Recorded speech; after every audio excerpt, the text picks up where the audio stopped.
पे बैन लगा दिया गया। देखिए, मैं एक स्टेटमेंट अंग्रेजी में मैं पढ़ देता हूं आपके सामने कि while I have always opposed PFI's extreme and radical approach, I have always supported democratic approach. This ban on PFI cannot be supported because actions of some individuals who commit crime does not mean that the organization itself must be banned. Supreme Court has also held that mere association with an organization is not enough to convict someone. A draconian ban of this kind is dangerous as it is a ban on any Muslim who wishes to speak his mind.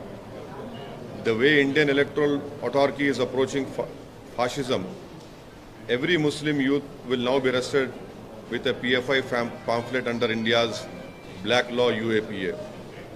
Muslims have spent decades in prison before being acquitted by courts. I have opposed UAPA and will always oppose all the action under UAPA. It runs afoul the principles of liberty, which is part of the basic structure of the Constitution.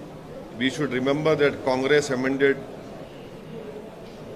UAPA to make it stringent, and when BJP amended the law to make it even more draconian, and at that time the Congress supported it.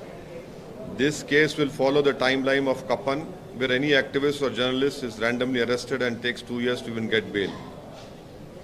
How come PFI is banned but organizations associated with convicts of Khaja Ajmeri bomb blast are not?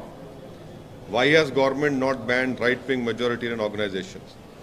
This is my statement on this recent ban issue.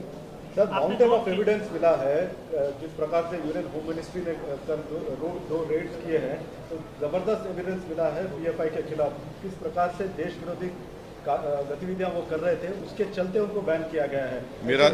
मेरा statement जो मैं पढ़ा हूँ फिर से दोबारा पढ़ सकता हूँ आपके लिए हिंदी में। अरे लेकिन ये नहीं, आपके लिए मैं सिर्फ अपना स्टेटमेंट पढ़ूंगा। मैं अगर आप चाहें तो हिंदी में पढ़ दूं आपके लिए। आपके हिंदी में पढ़ना है तो पढ़ देता हूँ हिंदी में आपके लिए। सुन लीजिए ताकि हिंदी में आपको आसानी हो जाए। सर, ये तो पूरा करके आपके जैसे होमवर्क करके किया गया था।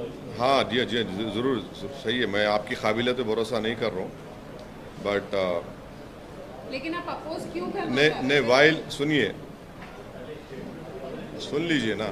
मैंने हमेशा पीएफआई की जो ये रेडिकल एक्सट्रीम अप्रोच है उसका हमेशा मैं अपोज किया हूँ और करता रहूँगा, चाहे कोई रेडिकल एक्सट्रीम अप्रोच अडॉप्ट करेगा। मगर ये बैन इसलिए हम सपोर्ट नहीं कर सकते क्योंकि चंद इंडिविजुअल अगर कोई क्राइम करते हैं उस बिना पर अगर आप ऑर्गेनाइजेशन को बैन करेंगे। सुप्रीम कोर्ट ने क्या कहा कि mere association with an organization is not enough to convict someone। ये जो ड्रैकोनियन बैन जो लगाया गया है ये मुस्तकबिल के लिए एक डेंजरस चीज़ है, क्योंकि आप ये कहना चाहेंगे कोई भी मुसलमान अपनी दिल में जो बात है, जहन में बात है वो ना करे। और जिस तरीके से हमारी इलेक्ट्रल जमहूरियत चल रही है वो फाशिज्म के करीब जा चुकी है।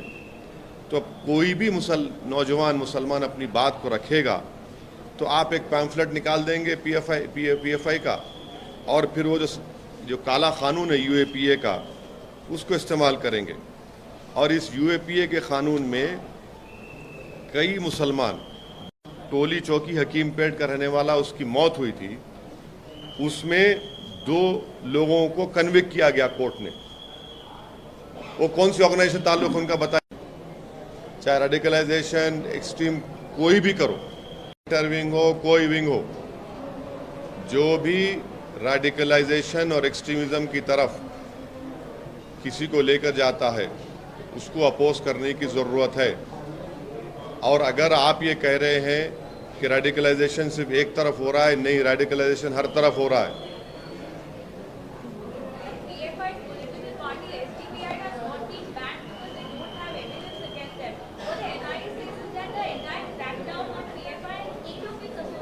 In my statement, I have mentioned the conviction of those people who had bombed Khaja Ajmeri Dargah. The world knows to which organization those two people belong to, the convicted people. There is a conviction, and the court has given the conviction. आप right wing की तरफ इशारा कर रहे हैं, तो आपका क्या कहना है? वो आरएसएस के साइड आप इशारा कर रहे राइट विंग में बहुत से हैं ना, राइट विंग में बहुत से हैं। अब तो कोर्ट भी ऑर्गेनाइज टीवी को बोला कि आप लोग देख के बोलो।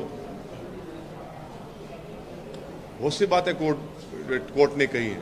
राइट विंग और हाँ, राइट विंग में बहुत से हैं जिसमें मैं ही नहीं हूं।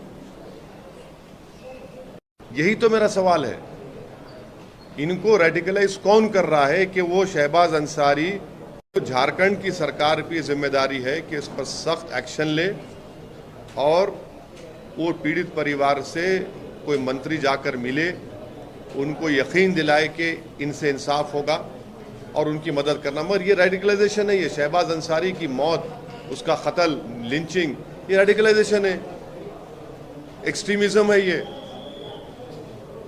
धर्म संसद में क्या क्या नहीं बोला गया, ये सब रेडिकलाइजेशन हो रहा है।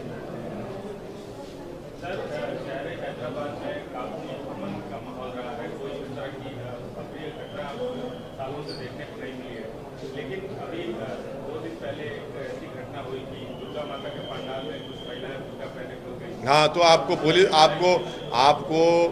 आप तमाम ने हमारे एमएलएस का स्टेटमेंट आपने कैरी किया, मैं आपका शुक्रिया अदा करता हूँ। वो उसी वक्त गए, उसका कंडेम किए।